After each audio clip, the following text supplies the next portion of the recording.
So without further ado, I'm going to tender the floor over to Illustrious Sir Seb Badoyan, Potentate 2020. We're going to take you guys back to 1870. That's a few years ago. And back in 1870, you had a group of Masons that frequently they met for lunch at a cottage on 6th Avenue in New York City. And it's funny, you know, a couple of weeks ago, I was at one of your little gathering, and we were talking about the taverns and all of that stuff, lodges in cottages and different things. It's kind of like a follow-up with that. You know, it looks like everybody was meeting in those little cottages and having their get-togethers. And it was a bunch of loving group of guys that they met there regularly. Among them, there were two very important people. One of them is Dr. Walter Fleming, and the second individual was William Billy Florence, which he was an actor. So you had doctors, actors sitting in there and having fun and doing the stuff. And those group of guys, they always talked about that they want to start a new fraternity for Masons, you know, that it was centered among fun and fellowship, and beside just concentrating on ritual. So Dr. Fleming and Florence, the actor, they really took this seriously, and they said, we're going to do something about this.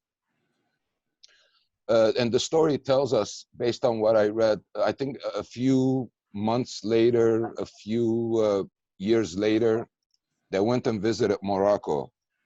And the only reason I want you to remember this, because there's a lot of reference to Morocco when we start going through the presentation here. So the first meeting, or how this shrine started, back in June 16th of 1871, the original 13 Masons organized a shrine temple called Mecca. Wow. And that shrine temple, they had their very first so-called stated meeting in the United States on September 26, 1972, which was roughly a little bit over a year later when they were able to put everything together. As the word went out to all of the states and all of the cities and everything else about the organization, about the membership, they start growing rapidly all over the United States. In the early 90s, membership spread it all the way to Canada, Mexico, and Panama. And I'm proud to say that in the last 10, 12 years, we added the temples in Germany, in Brazil, in Philippines. And I know for sure right now they're working for another temple in northern Mexico. They're working on another temple in Brazil. They're working on a temple in Russia. They're working on a temple in Romania. And the newest one that this conversation started about a week ago, I had a noble from our temple call me up, and they want to start a shrine center in Spain, which I'm in communication with our imperial in Tampa. We'll talk about that too a little bit. So we are growing worldwide. You know, our membership right now as Shriners, it's between 250, 265,000, and keep growing. We had a little slowdown a few years ago, but now we're on the uphill again, and we're moving forward. So, like I said, about a year later, they had their first meeting. Now, just like any other fraternity that we belong to, we had headgears, we had aprons, and we had all of that good stuff. So let's talk a little bit about the fez, the mark of distinction. The fez came around right in the 70s with the foundation of our first shrine temple. And that notable red fez, it's kind of burgundy-ish, reddish, with its black tassel, become the Shriner's official headgear. And it has since been handed down through the ages. You know, it derives its name from the place where the fezes originally manufactured, from the holy city of Fez in Morocco. Again, you guys are going to hear this Morocco over and over. And since 1870s, it has been worn by famous Shriners, from presidents like our President Harry Truman, our President Gerald Ford, our General Douglas MacArthur, Chief Justice Earl Warren, actor John Wayne, famous or semi-famous, a good NASCAR driver David Reagan, and one of the famous guys that we know is Noble Frank, you know, in that picture. And Noble Frank, somebody's trying to get on Zoom and they can't. I think Gary's trying to get on Zoom. So, and there's many, many more names like that. You know, I don't want to bore you guys with it, but it's a great, all you guys have to do is Google famous Shriners and you guys will get all that information. Now, looking at the fez, you guys see the emblem right in the middle of the fez. And it's called the Shrine emblem. You know, that emblem of the front of the fez, the crescent and the scimitar, is an important part of our fraternity's theme. And its representation of the characteristic embodied by the Shriners. Let's look at the scimitar. It stands for the backbone of our fraternity, which is our members. You know, the two claws for the Shriners fraternity and its philanthropy. You have two sides of the shrine, which they're kind of work together. The Sphinx stands for the governing body of the shrine. The five-pointed star represent the thousands of people, the kids, that they're being helped by our philanthropy each year. That's each year, thousands of them. And the emblem also bears the phrase Robert A. Führer, which it means a strength and fury. Now, you might be asking yourself, you know, what this really means to us as a Shriner. You know, again, back meeting in those little coffee shops or little places, you know, they had ideas and they wanted a purpose. So they were having fun. Now they needed a purpose. So the purpose ended up being our hospital system. Now, our first hospital, Cornerstone, it was laid down on June 1922. Guys, if you guys do the math, 1870, when we find out about the shrine, well, 1871, the first meeting, the first temple, it took us 52 years to really find really what our purpose was. And that's how this shrine hospital for children, the very first one, it was in Shreveport, Louisiana. And our very first patients that we had, it was a kid, a young girl with a club foot, who was basically walking on the top of her foot rather than her soul.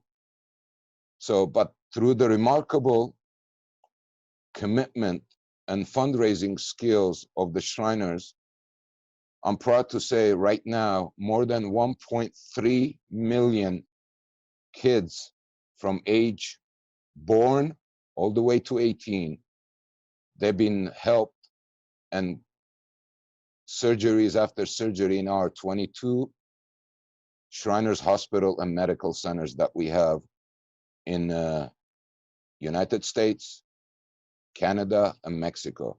We're one of the lucky ones. We have one in Pasadena. We'll talk about it a little bit. And we have one in Sacramento. But again, the reason I'm emphasizing on this 52 years later, you know, what we're thinking as Masons today on a lodge level, on any concordant body level, just because it doesn't happen right away, that doesn't mean it might not happen down the road. So those ideas that we all have, keep pounding on it, and one day might become a reality. So 52 years, guys, that's a long time, you know.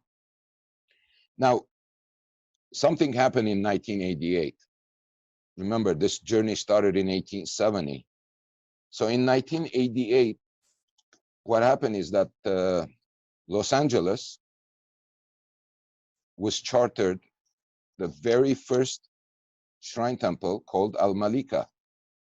Now, those are all Arabic words, Morocco, Arabic words, fezzes, and all of that stuff. You know, in Morocco and Middle East, a lot of people, they wear those fezzes. My grandfather wore those fezzes. And it was only 39 members. That's how we got our charter. 39 members who they said, we're going to open up a temple. And we did. It took 16 years from 1872 to 1888, almost 16 years for this fraternity to really come down to LA. 16 years, it's a long time, but it got here. A little bit about our shrine temple and the auditorium and the expo hall center and all of that stuff. In 1920, the auditorium was burned down to the ground. We've always been in the same location that we are today, but it was burned down. It took over 6 years to plan and to fund this project to rebuild the temple. And I think a few years later, the temple was rebuilt. You know, we are known for having one of the biggest auditorium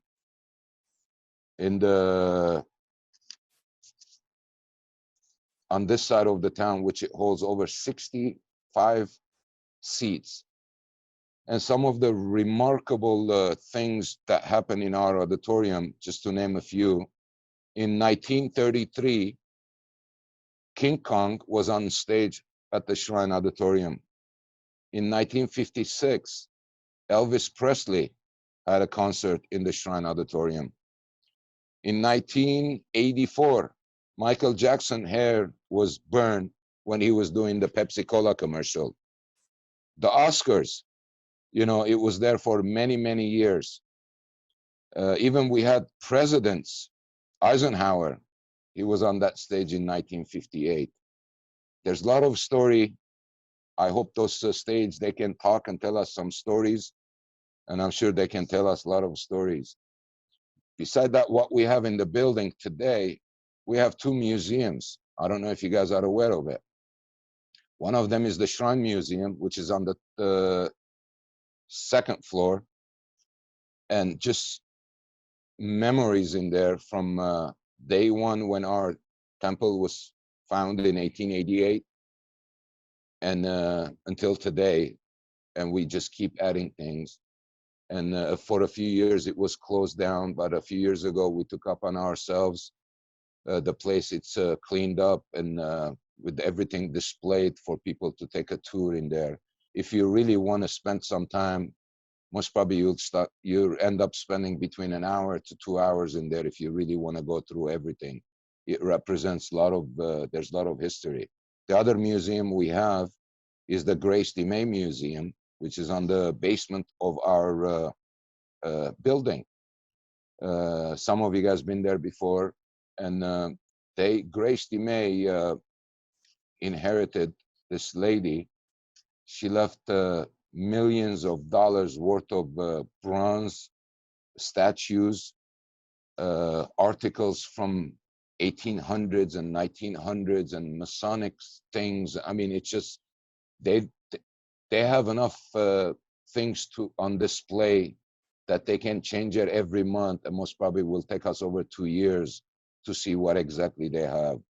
And hopefully once things opens up, you know, you guys can go visit down there. You know, it's just all you need to do is find out when the Grace DeMay Museum is open and go visit them, and find out when the temple is open. You guys can go visit the museum in there. It's a great thing to do. Great thing to do. Now, some of the activities we have in our temple, or some of the stuff that we do, is the funniest thing I can tell you guys is you guys see that picture with the Shauna Carr, which she is the cousin of John Wayne. And our illustrious Sir Lynn Georgeson, a few years ago, he wanted his name to be on Hollywood Boulevard. And we couldn't get it in there. So he goes, I'm going to have my own trail of fame at the Shrine Auditorium. And if you guys been down there, just walk around. You have a couple of hundred famous Shriners name in there, our nobles, units, and everything else. So it's a great thing, and something that it will be there for another couple 100 years. You know, our ceremonials, That's one of our activities, you know, with creating new nobles. That's a fun thing. And most of our ceremonials is open to the public. It's open to the families. It's open to the kids. Remember, we're having fun, but we're not forgetting about our families and the fun part.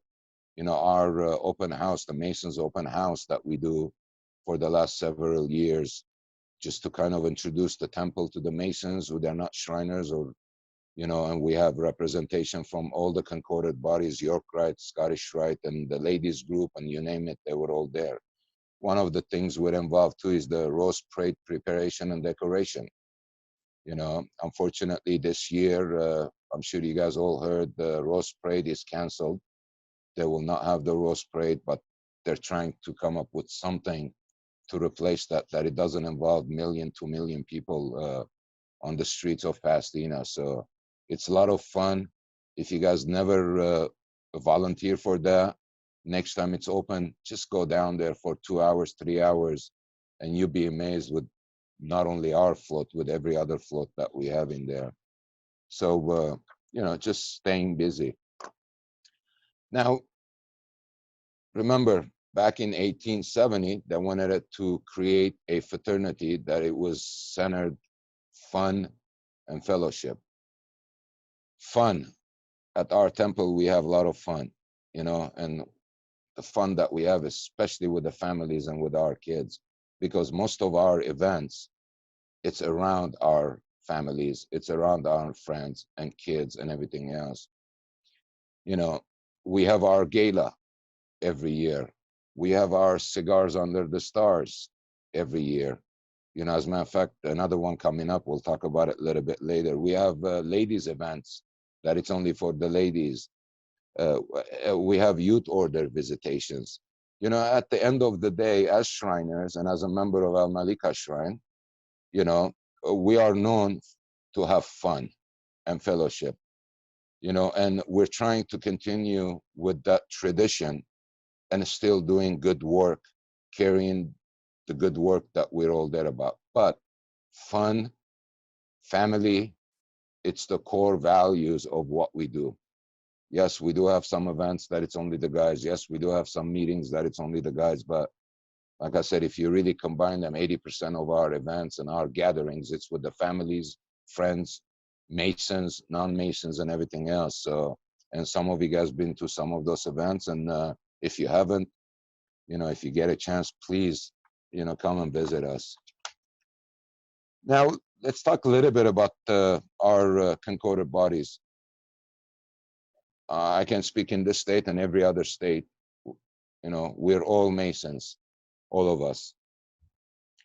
And then in the heydays, when you became a master Mason, you had to wait a year to go to either Scottish Rite or to York Rite. And then once you were done with that, you were able to join the shrine to have some fun. And what I mean by fun, you know, this is what I was taught, and I'm a big believer in that. You know, the lodge is our corporation of business, if you want to call it. You know, York Rite, a lot of religion involved. I'm not a York Rite Mason yet because I don't have the time. Scottish Rite, you know, we call it the university because there's a lot of degrees and there's a lot of things you can learn. And then you got the shrine. And all of those fraternities, they do a great work, you know, between our language centers and everything else. And then you got the shrine. Shrine is where you take a little break from working hard on rituals, from working hard at Scottish Rite, from doing all the marchings and all the degrees at York Rite. This is taking a little break and still do good work. So we're the fun group. That's what everybody tells us. We're the fun group. And one thing I want to talk about here about our fraternity, not only the shrine, the rest of them. You know, we got what, about 35 to 40,000 Masons in the state of California, give and take. And I'm only going to talk about the valley that I'm involved in, which is Pasadena, and I'll talk about Al Malika and York Rite. I don't have an exact number, but I believe Pasadena, Scottish Rite, we have about 700-800 members. York Rite, I'm going to assume somewhere in there, maybe 500, 600. You know, I don't know exactly what the total, and I'm not combining the whole state, just one area. And our little temple has about 2,700 members. Why I'm saying this is we have 35, 37 Masons out there, thousands of them, that they are not Scottish Rite, they're not York Rite, and they're not Shriners, and they're missing all that fun we're having. So we have room to grow here as concordant bodies. And how we can do that is we need to support our Blue Lodges, because without Blue Lodge, we got nothing, guys. This whole conversation, it will become obsolete. Nobody will know who York Rite is, or Scottish Rite, or Shrine, or anything else. So please keep supporting your Blue Lodges, because that's where everything starts, or else, you know.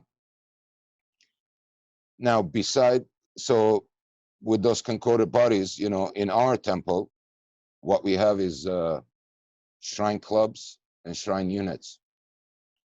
And I'm going to talk a little bit about our clubs. You know, we have about 11 shrine, I'm sorry, about the units. We have 11 shrine units in our temple. And I'm just going to kind of paint a picture in here with words so you guys will understand. We have two sections in the buildings that the shrine units, they have rooms. If you go to one of the sections, which is on the second floor in the main building, you know, once you get out of the room, you have a room where the stagecraft, they meet. Stagecraft's responsibility is to set up and break down for ceremonials, the stages and everything else. Exactly. Those are the boys who they work very hard behind the scene. Most of the time you don't even see them. And then you have the host unit. You know, they're a little bit on the seasoned members of our temple, where they kind of greet if we have visitors or if we have open house. They kind of the greeters, and to make them feel that everybody's welcome, regardless if they're Shriners, Masons, or non-Masons. So they keep themselves free. You walk a little bit further, you have the Sahara Patrol room. And I'm going to little emphasize on the patrol. It's in our bylaws, it's in imperial bylaws. If you do not have the patrol unit, you cannot have a shrine temple. So, and they were the first unit to be made, because we couldn't have a temple without the patrol. Then while in your patrol room, you can hear the band practicing at the end of the hall with all of their members every Tuesday night. They're there like a clock, except obviously because of the COVID. You know, and in the same floor, you have the temple guard. You know, those guys, they're the enforcers, making sure that we don't have non-visitors or non-members, that they come to our meetings and all of that good stuff. And on the other side, you have the Silver Mounted Patrol. Those are, if anybody likes horses, own horses, that's something you might want to look at. You have the coppers. Now, you don't want to mess around with the coppers. Coppers, they put a handcuff on you and put you in jail, and your wife, your girlfriend, your mother cannot find you for 3 days. Another fun, crazy group of guys. We have the motor patrol. Anybody motorcycle? I mean, those guys, unbelievable. What they do is that they go on rides, they're in the parades, and they just have fun. Great time. Then we got the ritual cast, which they're responsible for our ceremonials. You know, they are the ones who they put our ceremonials together, and the whole work that it's done on stage or whatever we're doing it. And when you have 25, 2,600 members, or 15,000 back in the days, you need to have a medical staff on hand, just in case if anything happens to any of our nobles or our visitors. So we do have a medical staff unit that every time we have big events, we have a couple doctors that they are there enjoying their time, but they are there just in case if we need any help for any of our nobles. So, you know, and all of those units, they're as active as they can be in a regular time. And now they're trying to be as active as they can be. I mean, and the clowns, you hear the clowns running all over the place. Just great, great, great people. You know, now I'm going to turn it into a commercial. Hold on. We're not done yet. There's more. You know, if you pay for shipping, we'll send, never mind. I'm just joking. Let's talk a little bit about our clubs. You know, we have over 31 shrine clubs in our jurisdiction, which is our jurisdiction goes from Paso Robles to Orange County, from the Pacific shores all the way to Nevada border. And we have different clubs that they're local, social, special interest. You know, it's just, I mean, I'm going to name a few of them. You know, we have a shrine club called Past Masters Shrine Club, which we've been struggling with it last couple of years.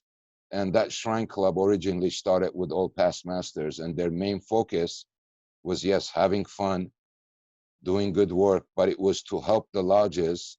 And some of you guys maybe seen it when you guys call it the shrine third degree team. Our job was to help lodges to put to put degrees. If they were short in an officer or they needed something, they used to call the shrine club. So if you are a past master and if you are a shriner, you know, we would love to have you there. So when we open up, will be a good service for our lodges and have fun at the same time. We got the Marksman Shrine Club. It's one of our newest shrine club. You know, talk about ammos and guns and education and CPRs and gun safety.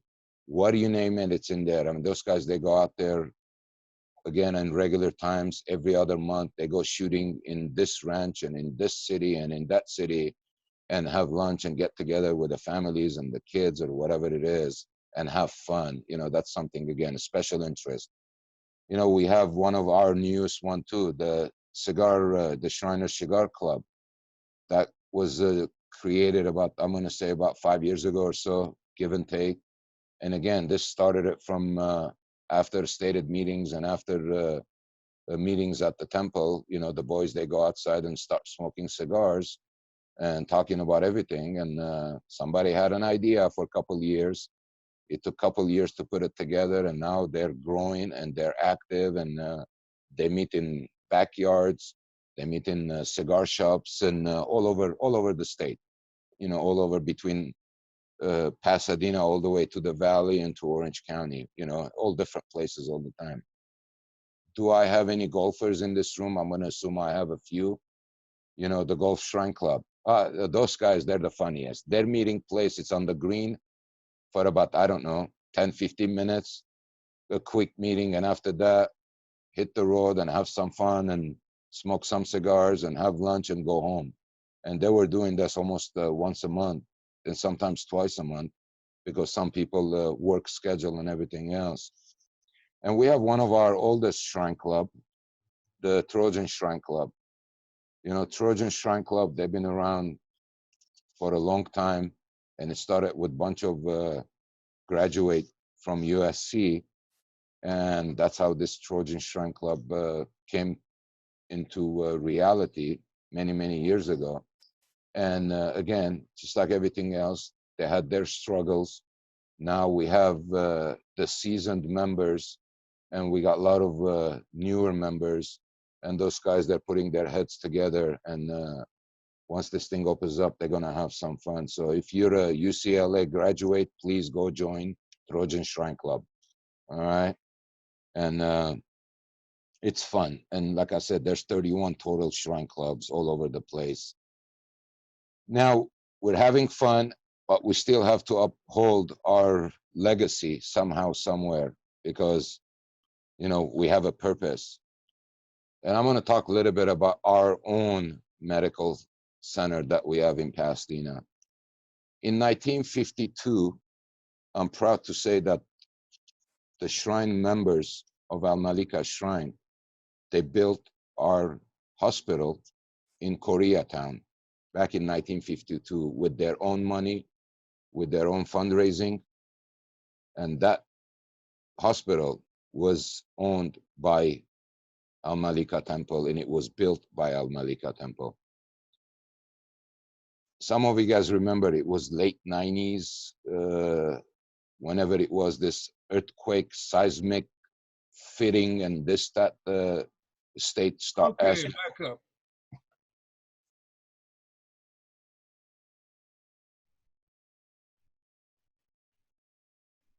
So when this seismic things, the government wanted it to make the buildings earthquake proof and all of that stuff. The leadership of the hospital, they put their heads together. And I think back then the talk was in 2010, 2011, that it was going to cost a little bit over $30 million, $40 million to bring it up to date. So they start negotiating with the Imperial. Imperial is the headquarter for all Shriners in the world. Shriners works a little bit different. You know, we don't have a Grand Lodge in, we don't, Al Malika is not just on its own. They run just like our Grand Lodge in each state. All of those 200 temples, they're under one umbrella called Shriners International. Their headquarters is Tampa, Florida. And they start negotiating. They found the land in Pasadena. And in 2017, it was completed with a beautiful facility. Some of you guys been there, some of you guys not. And so hopefully that building will be around for another, I don't know, I'm hoping another 50, 60 years, the way they built it, you know. And one of the things we're proud of is our services to any kids who's in need of our help, from date that they were born, all the way to 18.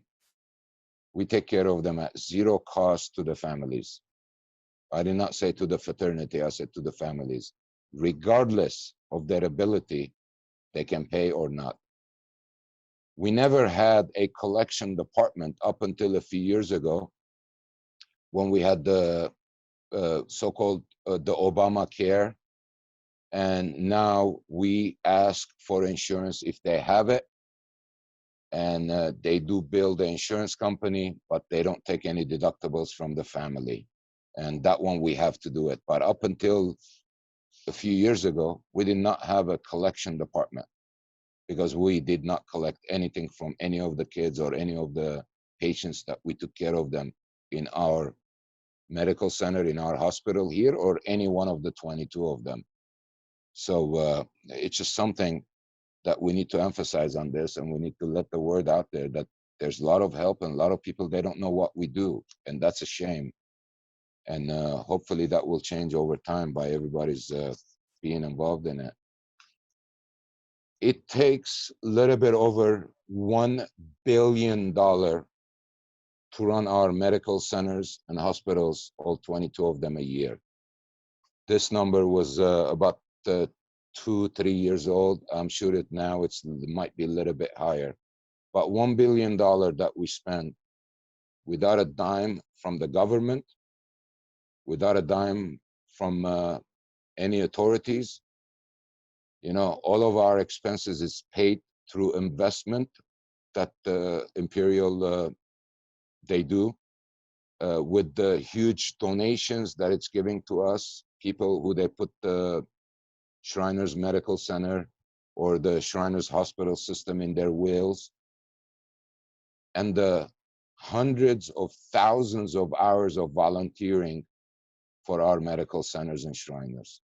Yes, we do have the doctors and nurses, they get paid, but without the volunteers, we cannot even afford to have half of the medical centers and hospitals we have. So contributions, having fun, creates a buzz, more members, more events, more participation, more fundraising, more help to the medical center and to our purpose in a whole. And if you never visited our medical center, maybe when we open up, we can have a visitation by the lodge, just to take a tour. Usually it takes about an hour, and to really see what we do in that place. It's just amazing, the kids and everything else. And part of the income that we generate, or fundraiser for the Shriners Medical Center, is some of the events that we do. And one of the ones that it's coming up very soon, on September 13th, it's our walk and run to heal kids. This will be our 5th one. 4 of them, it was an actual walk at Balboa Park, and that raised, on an average, I don't know, between $15,000 to $25,000 every year to the medical center. And this year, since we cannot do what we want to do, they're doing it virtual. You guys can register online. It's $30 donation. With that $30, you're going to get your medallion. And if you really walked, doesn't matter a mile or 2 miles or 10 miles, you can send a note and they're going to register that in the activity book so they can have it on the record. It's a great event. I wish that we could have done it in person, but we'll take the virtual one. And again, those funds, they help us do what we need to do and having fun at the same time too. Now, the question I have to you guys, are you guys ready to make a difference? And what I mean by that, you know, I'm sure I have some non-Shriners in this room, and I got a lot of Shriners. If you are not a Shriner and you were thinking about it, like I said, we're going to have our very first historic ceremony on September 12th. It's a Zoom meeting, and between Noble Danny and the Ritual cast, Illustrious Sir Kenny Judd, most of you guys know him, Illustrious Sir David Chernick, most of you guys know him. They've been working very hard to put this historic, because none of the temples, they done this before, and we are the first one, and Imperial is watching us to see how successful this is going to go, so they can implement it in other temples and in other states and everything else. I will forward those two flyer information to Frank, and if you guys like to get it, just ask Frank.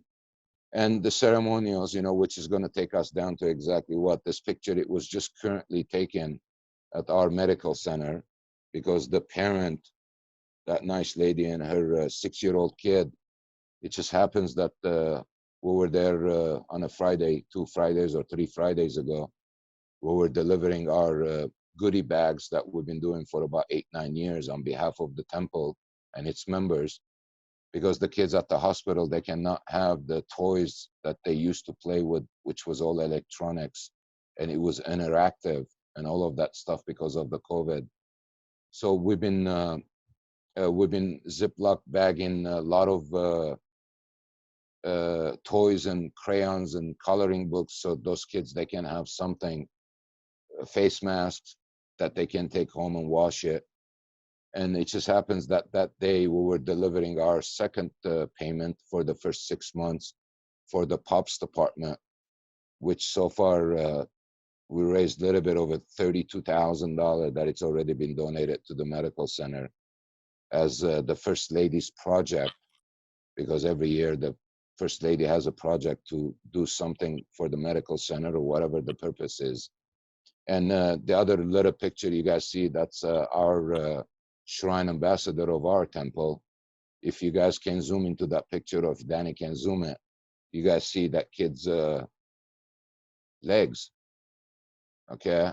And if you never seen one in person, those kids, when they get their fitted their legs, or they get a new leg or a new arm, and them walking and running and hugging people, it's something that I really cannot explain it to you guys until you guys seen it in person. Pictures, they're great, but you should see the smiles on those. That little girl on January 11th, when we had our installation and election, they were there with their parents. Those two little girls, in less than 20 minutes, they collected a little bit over $1,500 from the nobles by just going and giving them hugs and kisses, not even asking for money. Again, you know, at the end, it will benefit them too, because they're the recipient of our services, and it's been great. That's all I have. And again, I want to thank you for your paying attention to me. I know it went a little bit over the 30 minutes that I was expecting.